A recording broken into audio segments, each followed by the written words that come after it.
Hello neighbors, it's Brad here at eTrailer, and today we're taking a look at installing the Empire Faucets dual lever handle in a brushed nickel finish. So you'll see right out the gate here we have a nice gooseneck design. So this is going to be great because you can actually swivel this to each side. That way if you're working on one side or the other, or you have a larger sink, you'll be able to get that water sprayed where you need to. At the end of our gooseneck we have a standard flow aerator that has water pressure needed to clean the dishes faster, and aeration is going to help get that sudziness going on and kind of make it easier to clean up your hands or whatever you're washing in the sink. Both of our handles are quarter turn washerless cartridges, so that's going to be nice because long term you don't have that friction, and they're going to last a lot longer than your standard washer style cartridge. Now the faucet is a non-metallic ABS plastic, but it does have this brushed nickel finish on top of it, so it really does give it a kind of stainless feel to it, and it does feel high quality even being plastic.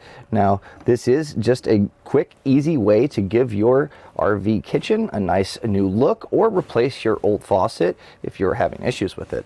Now this is going to be a 2-hole installation, and it comes with the deck plate and the mounting hardware, so you'll have everything you need to swap out your old one. And it's going to be pretty easy to just drop and go by making a few connections just using your hands, as it does use the standard male MPSM connections. So to change out your faucet, whether yours is broken or you're just updating, the principle should be about the same, and we're going to show you how to actually change yours out.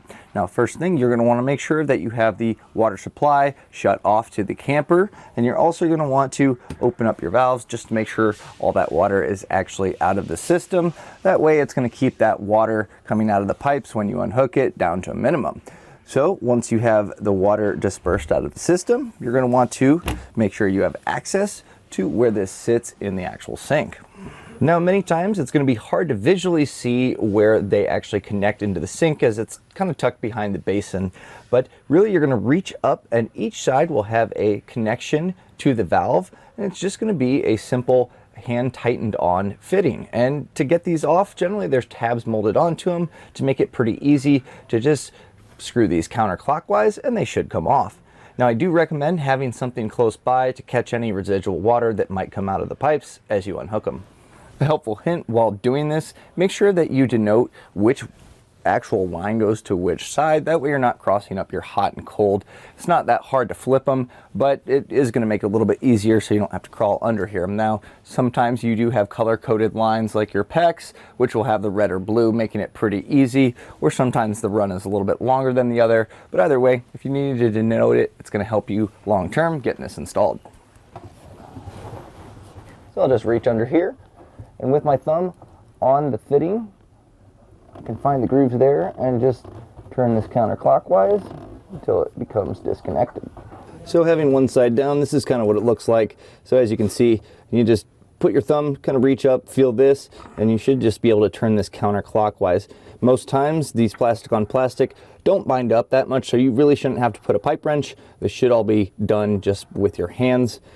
If it is cross-threaded and you need to do that, that's something you're going to want to make sure that your fitting on your actual plumbing line is okay before putting your new one in, but pretty easy to get this off. So let's go ahead and we'll get the other one taken off as well. Now you're going to see where you just attach your water line from. Reach up a little bit higher and there's going to be a keeper nut. And same principle here, there is going to be molded in tabs to make this coming off a little bit easier, and this simply just mounts the actual faucet to the sink. So go ahead, reach up there, and you're going to want to remove those as well. With both of the keeper nuts removed, now our faucet is ready to come out. And this is going to be a good time. Pretty much any time you take off an old faucet, there's going to be just a little bit of buildup here. So I'd go back with a little bit of isopropyl alcohol and just kind of clean this up. That way it's going to have a nice clean surface to mate to when you put the new one on. So with our surface all cleaned up, we're ready to drop in our new faucet.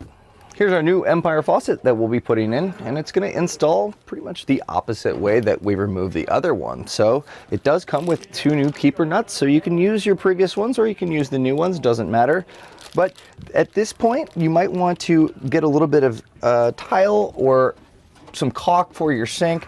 You can just put a little bit of bead here, because once we press this in and tighten this down with the keeper nuts, that's going to create that watertight seal, making sure you don't get water down in the bottom where your sink cabinet is.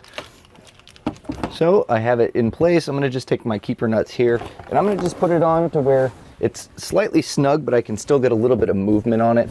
And that way we can really dial it in exactly where we want it by moving left, right, forward, whatever, just to kind of get that perfect fit. Now with that just kind of snug, I'm able to kind of line this up, and I can see the lines where our previous one was.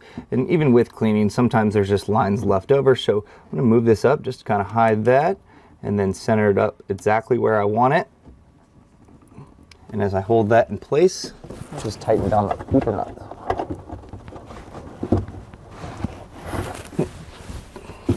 Now this should be hand tightened only. You're not going to want to use a wrench to tighten these down too much, as it can put a lot of stress on that plastic. And really just the twist of your hand should be enough pressure to keep that in place. So with both of those tightened down, it's very secure feeling. So now we can take our water lines and hook those up. Make sure that your threads are lined up properly. Once they're lined up, simply tighten those down. Again, just hand tightening them.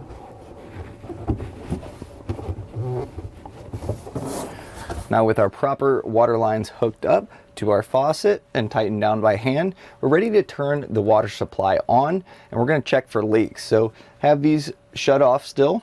And once that water is there, it's going to build that pressure up. And if you do have any leaking occurring from those fittings, you're going to want to shut your water supply off, undo those fittings, retighten them up, make sure they're nice and snug and also seated properly. And then you're ready to test out your faucet and start using it.